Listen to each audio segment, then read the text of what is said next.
Today's spectacular Shakespearean cinema selection is the 2001 film Scotland, PA, written and directed by William Morissette and starring Maura Tierney, Christopher Walken, and James LaGrasse, not to mention Amy Smart and Andy Dick.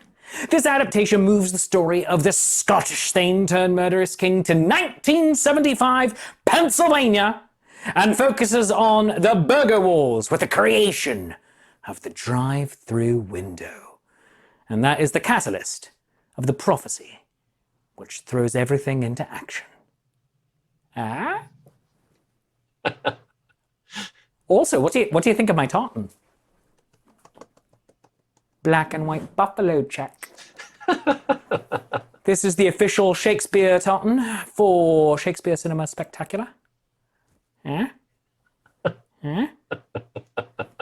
Eh? Well done, well done. Look at mine. Look at Andrew's. Andrew's just looks normal. I added a little more color. Mine makes a statement. A little more color to it, but that's all right. Yep.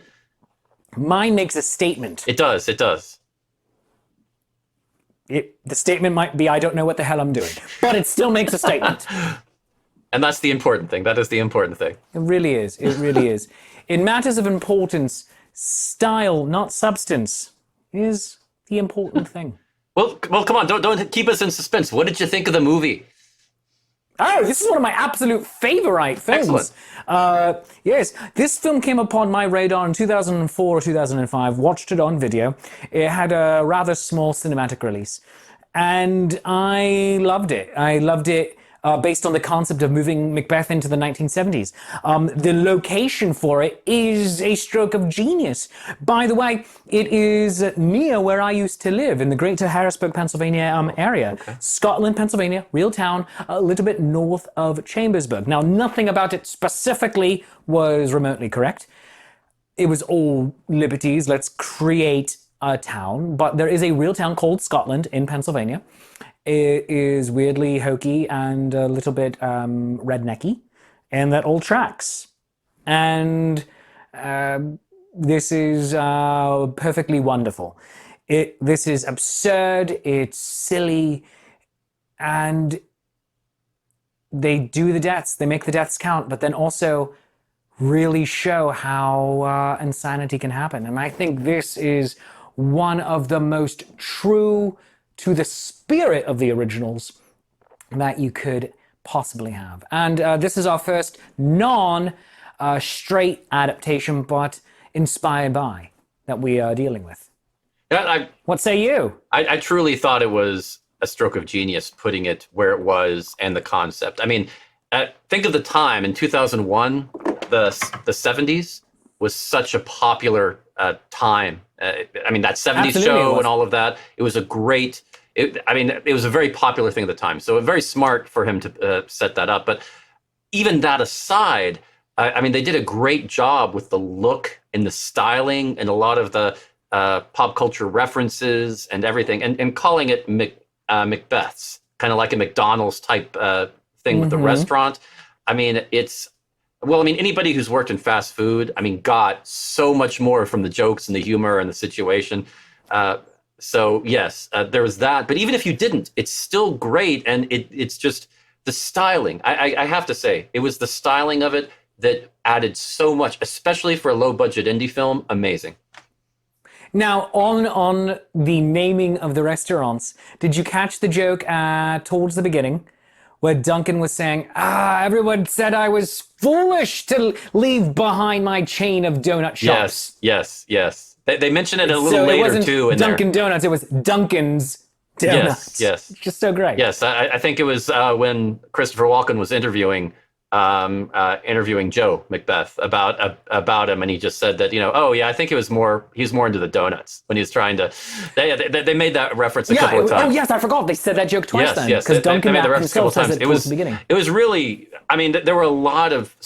There was subtle humor, and there was also really good. Making it a dark comedy like the way they did was a daring choice that really paid off. That's how I'd phrase it. Absolutely. And then also having little elements that don't really affect the story at all, but it builds the world that they are in, such as when they pull over to the side and decide that they are going to kill Duncan. Yes. And the one town vagrant knocks on the window of the car. Hi, and oh God, and like, are they going to kill him? What did he hear? And it's just, no, he's just a random local. And then she just says, oh my God, this is a weird town. and that's just all the concept is. This is a weird town. And it's just kind of beautiful. When Duncan walks away from the football game snack stand, and the lady behind the snack stand is commenting about his younger son, Donald, for Donald Bain. She goes, oh, that boy, he just needs a new mama. Just, what? What is this? This is wonderful. Yes. I will say that for all of the great choices they made, though, I mean, I think there were some great choices in there. But for all of those, there were some missteps. I mean, it was an indie film. Oh, like what? It was low budget. Well, I mean, there was some casting that I wasn't crazy about. There was some brilliant casting in there, too. But there were a few weaker selections. And I have to say, for an indie film, that's still pretty good average. I mean, they did pretty well with that. But the pacing was a little strange early on for me. They started to get it together. There were some weird music choices in there that I don't think worked well together. So, I mean, there were a few little elements. And I have to admit that it took about I was struggling for the first third of the film, where I was kind of like, really? Yeah, I don't know. This isn't quite working for me. But then they just hit their stride for me. And I just was like, oh my God, I get it now. This is brilliant. And it just fell on me like a new rain that just cleansed my brain of everything. I was like, I get it now. I totally get it. It worked, and then it just kept working, and the music started working and everything. And then, so I don't know if it was just the early editing process was a little weird, or maybe some of the early decisions were a little weird. Maybe they did film it in chronological order a little bit. I don't know. I mean, indie films are tough, and this is more of an indie film. But after watching it fully, I'm like, okay, I get why it did so well at Sundance, because very popular there, and I get it, because the idea and most of the way it was put together was brilliant. But I really wish that, I don't know, part of me wishes they'd had a few million more dollars to throw in there, and yes, a little more time with the editing and pre-production and all of that.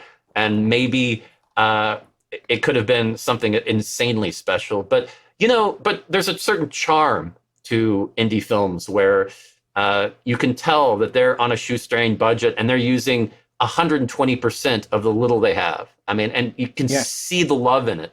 And so I'm not sure. I'm not sure if I would wish that on them, because that can cause more harm than good sometimes. But I really, if for any of you who do check it out and are struggling a little early on, like I was, at least get halfway through the film, because I think you'll turn around and you'll be sold by then. I mean, I think maybe the location and everything got you at the beginning, the Scotland, PA. I don't have that association at all. So for me, it was a completely unknown quantity. I had to start from scratch. So maybe that's the difference. What was your turnaround point, man? It's tough, because I think it was around the point where they, well, spoilers now, but I think it was around the point where they killed Norm. Around that point, because at first I was like, I wasn't sure if this was a dark comedy, how serious they were being. I wasn't quite sure what direction they were going. It seemed a little, it was uneven. And then when they got there, I was kind of like, oh, I get it now.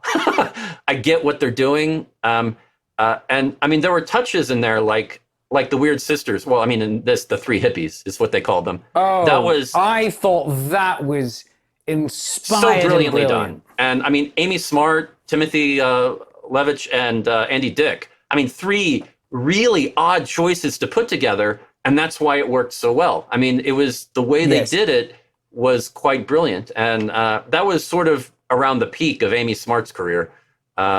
where she kind of made a name for herself in Varsity Blues a few years earlier, and was starring in several films for a while. Then her career kind of petered off a little bit. But I mean, that was sort of at her height, and I'm sure that was a bit of a coup to get her for this film.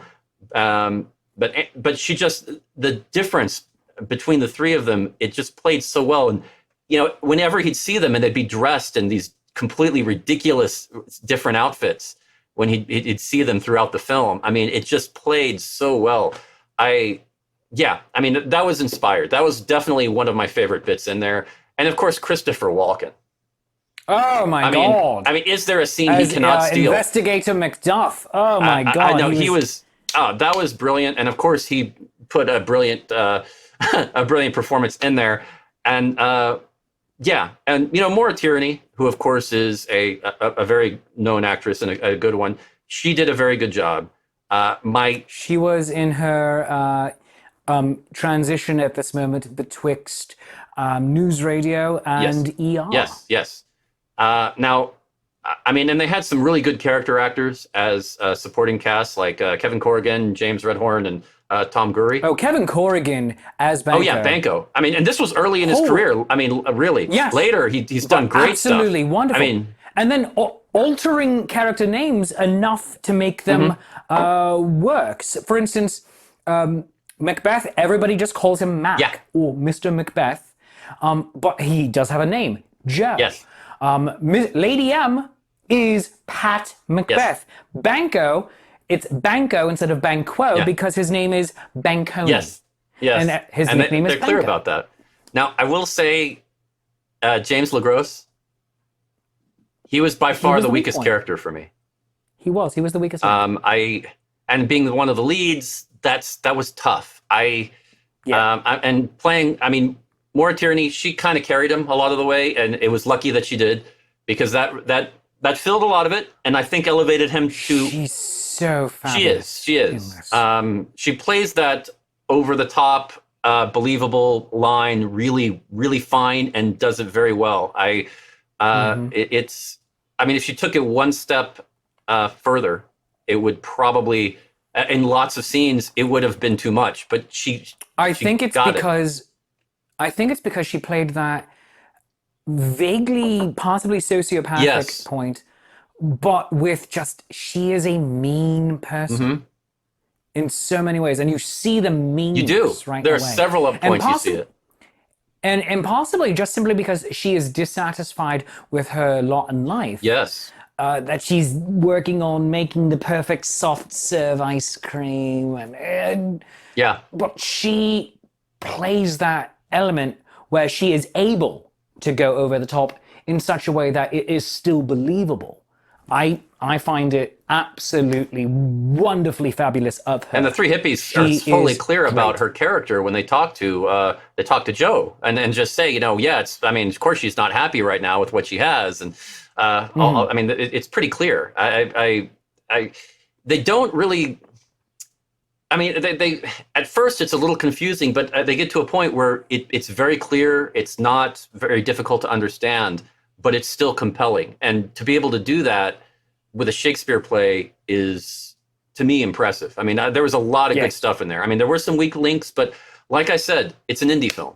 I mean, to do an indie film without that means that there are a ton of people that owe you favors, because that's the only way you can get away with with making an indie film and not having some weak links. I mean, well, yeah, you're gonna have some weak links by and large, but you also had 4 heavy hitters coming into this in terms of Walken, Maura Tierney, Amy Smart, and Andy Dick, and then having Kevin Corrigan and Timothy Levitch both towards the top of the careers at that point.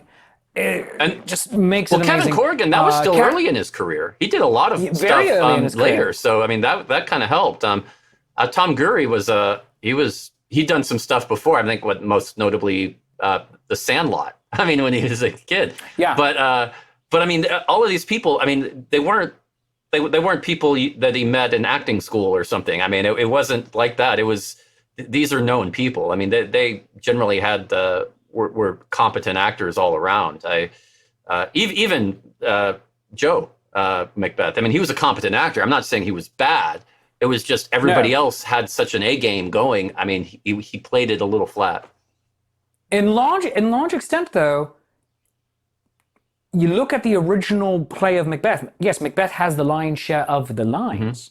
However, he is the least interesting person in the show. Yeah, that's a very good point. That is a very good point.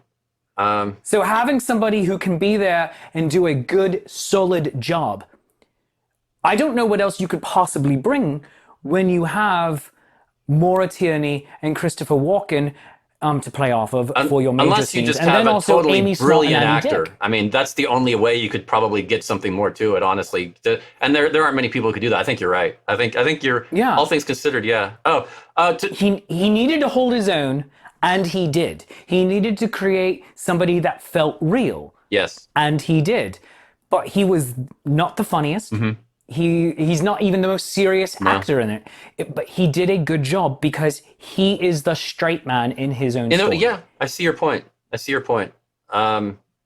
Yeah, I totally agree with that. Now, the soundtrack bothered me in the beginning a lot. All right. There was I don't know, you may remember the scene, or it was very early on, where it was the food fight in the restaurant early on. And they did Symphony No. 7 by Beethoven. And it was all kind of slow motion thing, and they even led up to it. It wasn't like they just started with that during the food fight. They were playing it before the food fight, and it kept going, and then they went slow motion with the video. It came across as a little forced artsy to me, and then they immediately shifted into music by Bad Company. And I was just kind of like, what? I mean, the transition was horrible. The flow of the music was so not, they didn't go together at all. That was a bad edit in many ways to me.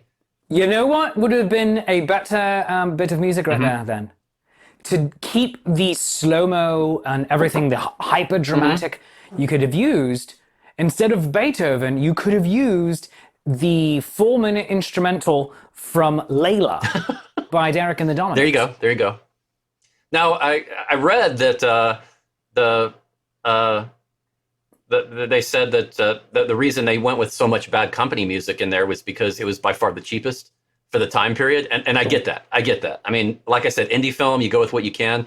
And of course, doing some classical music, very, very easy to do that inexpensively. I get that. So I think that's another problem with the indie thing where that suffered. But at the same time, they did a little of that later in the movie, and they varied it with a few other songs in there besides Bad Company, and it all worked. So it was like that first third, it was like they were figuring it out as they went, and then it was uneven. Yeah, it was uneven, and then it went. So I don't know. I can't say the music was phenomenal, but there were a few moments where they did the music right. There were some scenes in there later, like when they were living high, and they killed Norm and Duncan, and then they were showing a montage of them in a nicer house having a pool in the backyard and all of that. And the music there worked great. And there was the music that they had with the transition for Macbeth's, the restaurant, and those were great transitions in there. Yes. That worked wonderfully, and the music went well with that. So they found their stride. So again, at least get through half the film and you'll be happy. Don't let that deter you. What did you think of the press conference scene? Oh my God! Which takes the place of the banquet scene in the original play. Yes. What did you think of that? I thought it was really well done. I was happy with that. I don't know. I mean, what did you think? I thought it was quite impressive. A good idea. It is one of my favorite scenes in cinema. Period. Oh, really? He's taking questions. Oh, how does it feel? Oh, this is great. Oh, we're just so grateful. Oh, all right. Yeah, Banco. Yeah, why'd you kill me? I know, right? We're not talking about that right now. Oh my God, I just loved it. Yes. I'm like, watch the meltdown. It's just like, oh my God, it's so great. Yes. I mean, when the whole ghost haunting him thing, it was a great way to play it. And I really... Yeah, why'd you kill me? Yes, I mean... I love it. And he delivered it so perfectly, too. It was just, oh, man. But I love it when he calls on him, just like, did you forget that you killed him? Like, you're not thinking it's weird that you're seeing the ghost of your dead friend? No? No? I really think all right, this cool. movie Move on. actually helped to the career of Kevin Corrigan a lot. I think I probably. really think this elevated him in the eyes of a lot of people and really helped him get some roles in the future, because I think it opened some doors, because it just he nailed so much of that, and he elevated it so much. He deserves a lot of credit. What do you think of the denouement of Macduff now having the restaurant and it's a vegetarian Oh, at the end, and there's no customers and he's just sitting there. yes. And then the street guy running. Yeah, that was funny. Definitely funny. Somebody like Christopher Walken can pull that off. I mean, I don't know the way he played that at the end when you saw it worked perfectly, but I think some other actors, it may not have worked as well. I mean, he can make a scene like the classic that he's known for now of more cowbell and make it believable. He can make the ridiculous believable and better than almost anyone else. And this fits squarely into yes. It's great. And let us not forget that he was a villain in both a Superman film and a James Bond film. Yes. And let's just remember that. Yeah, and sort of a weird anti-hero in a Stephen King movie. The Dead Zone. I'm blanking on that. The Dead Zone. Oh, I don't think I actually ever saw that. Oh, okay. Well, okay, we're going to talk about this after that then. Yeah, it was first movie adaptation of The Dead Zone, where he has the sight to where he can see the future, and he sees the politician who can, and he ends up, he tries to kill him at the end and ends up embarrassing him, so he never gets elected, and he discovers, it's going to be happening, but he was shot and dies, and he goes through this whole thing with that character, and it was well done. I mean, it's a dark film, but it's sort of a weird kind of anti-hero type of thing. It works well. Okay. I recommend it. It's slow. It's a slow pacing, but it's worth. I mean, Stephen King, but it's worth seeing. Oh, all right. We are recommending The Dead Zone. Yes. Everybody. I mean, it's a dark film, so it's you have obviously to what you tuned appreciate in to that. watch today. But it's not Stephen King dark. I mean, it's not dark like It dark. It's not The Stand dark. It's not that dark. No, we're living The Stand right now. Right? We're living it. Well, let's hope we don't see it through. Okay, that's what you're experiencing right now, friends, is Nero fiddling whilst watching the show. We are Nero fiddling whilst Rome burns, or we are. By the way, no fiddles. It would have been a liar, if anything. But maybe we are the musicians on the deck of the Titanic. I don't know. Could be. It's just like, hey, we're singing, but you're going to be entertained. You are. While we're doing this. Totally going to be entertained. I thought that Macbeth, I thought this film benefited a lot because, I mean, correct me if I'm wrong, but Macbeth is it's the shortest of Shakespeare's tragedies, right? Yes, so it is. Probably one of the easiest Shakespeare plays to condense into a movie. It is snappy. Yeah. It is very snappy. So that made it I've condensed it myself, easier. And it was the easiest one to do. And so for an indie film and all of the things that were tough in this, doing that, a brilliant choice. So I guess what is your thinking? What is your thoughts on this movie? I highly recommend this film, and I give it a very, very enthusiastic tartan right here. Oh, really? Okay, yes. I'm going to go on there too and say a tartan up for me. All right. Doesn't have to cover your face. Tartans. Two tartans way up. You know. Let's wear the tartans across our face. Yes. And we'll be like Robert the Bruce's father in Braveheart. There you go. So yes, I like it. No, indie films are very hit or miss for me. I think for like most people, they either work really well, surprisingly well, or they don't. And I think this, if you can get through the beginning, it works really well. So that's my take. Yeah. This is a hard film to find sometimes, yes. So there's a great link for it to watch on YouTube. So that's how I did this rewatch, because I don't have a DVD of it. But go find it. It's fabulous. You'll thank me later. Definitely. Well, this has been another great show. Will, you've got to at least tell people where we can find you. Come on.